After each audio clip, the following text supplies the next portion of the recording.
I'm Alex. I'm going to be talking about the Lakers, and the first thing Lakers did right before free agency, they actually did waive Tarik Black. I kind of knew that was going to happen. His contract was about to come up if we want to keep him for another year, but we decided to waive him. He would have made $6.6 million or $6.7 million, but we decided to waive that. I think he was expandable because we already have 3 power forwards and 3 centers already, and all of them could do different things. Tarik Black, yeah, he's a solid defender and also a good rebounder, but Lakers are looking for more than that, and he doesn't have a mid-range game, so that's why he's kind of expandable. Plus, we did save 6.6 or 6.7 million. That could go to, especially going to our cap space to sign whoever. Right now, I'm going to be talking about some of those players that we did actually call or actually got a meeting. First thing Lakers did in free agency, they actually called 3 players, and those 3 players were actually Rondo. They're called Iguodala and also Ben Mclemore. Those 2 players already signed with the team, and Ben Mclemore and also Iguodala for sure. I know he was going to go back to Golden State, re-sign with them, so he's back with Golden State, but he would have been a pretty good player because he's a solid defender. He could probably knock down the 3, but he isn't like the greatest shooter in the world, but he could still defend. He would have been a really good defender that we needed because we were dead last year.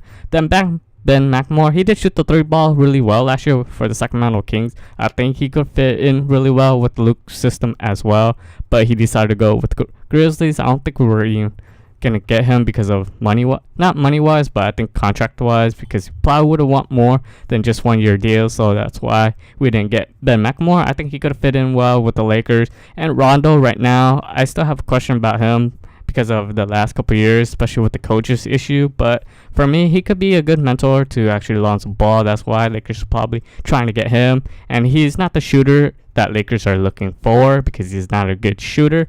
I'm not sure about his defense either. I think he's okay defense. He's not the same Rondo like he was in the Boston Celtics when he was a good defender, but he is a good playmaker that Lakers probably need for the second unit. Depends how the lineups can be. I think Clark's going to be shooting guard or Josh Hart if they're getting Rondo, but who knows right there. I'm going to talk about more other things that Lakers were doing in the free agency. Next, we actually got a meeting with Dion Waiter. That was on a Sunday. I'm hoping we actually do pick him up. I think he's probably one of the better free agency right now who's still a free agent. So if we could do pick him up, that would be a good pickup for sure.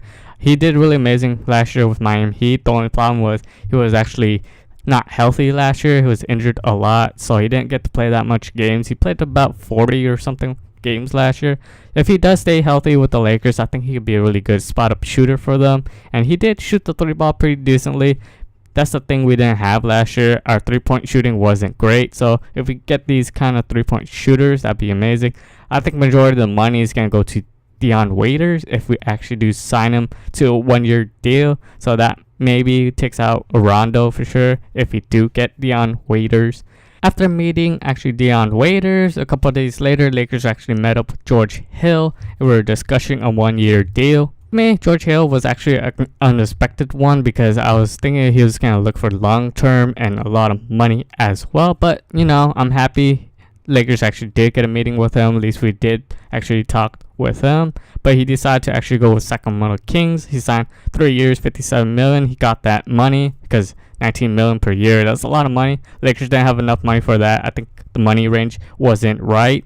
If the money was right, I think Lakers could have got George Hill, but it just wasn't right. So can't be sad that we missed out on George Hill because there's still some other free agents we could still pick up. I know he could have been a really good for Alonzo Ball to play with. He doesn't need the ball in his hand. He could have been a good spot-up shooter, and he's a decent defender as well. So I'm not going to be sad about this one, and we're going to the next part. A lot of rumors, especially this one, is actually Jamal Crawford. If he does get a buyout with the Atlanta Hawks, he preferred to sign with the Lakers. Right now, I know the trade just finally happened yesterday. I'm not sure if Atlanta Hawks is going to buy him out or not. If they do, that's probably going to happen sometime soon or later. I'm not sure if they will.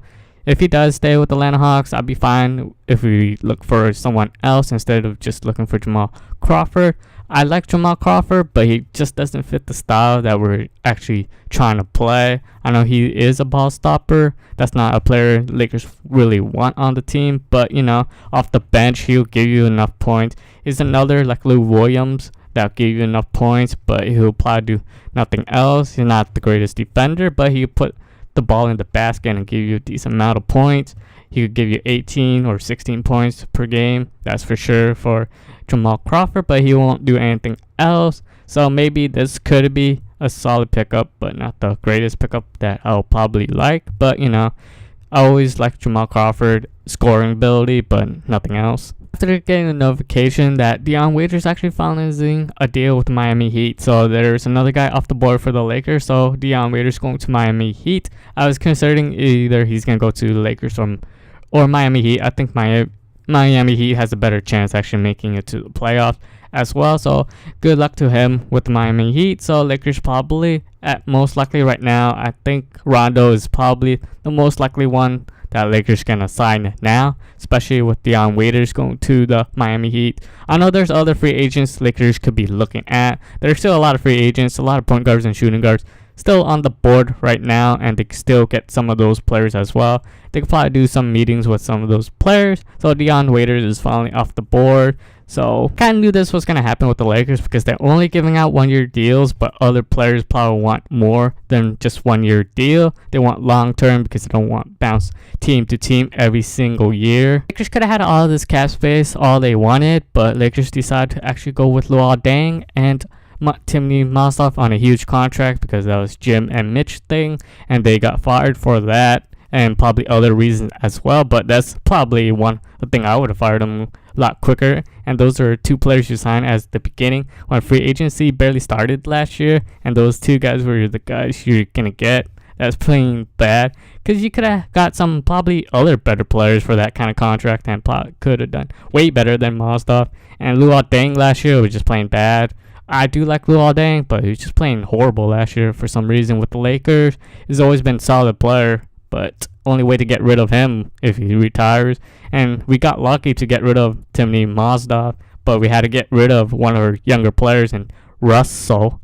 I know Lakers are into the 2018 free agency, not this year's free agency. I think the only star is pretty much like a Gordon Hayward and an all-star player like maybe Paul Millsap, but that's about it that I actually like. That could probably fit in really well with the Luke system, but everybody else I'm not sure about. But 2018, there's Paul George, there's Westbrook that you always bring up, there's always LeBron, everyone brings him up, but I don't really care about him. I don't want him to join the Lakers. And there's Cousins, who I probably maybe enjoy, but who knows, maybe Cousins could join the Lakers as well. Hopefully we could sign one of those big free agents. Who knows how Lakers can be doing, because they have to do pretty well if you want to get some all-stars.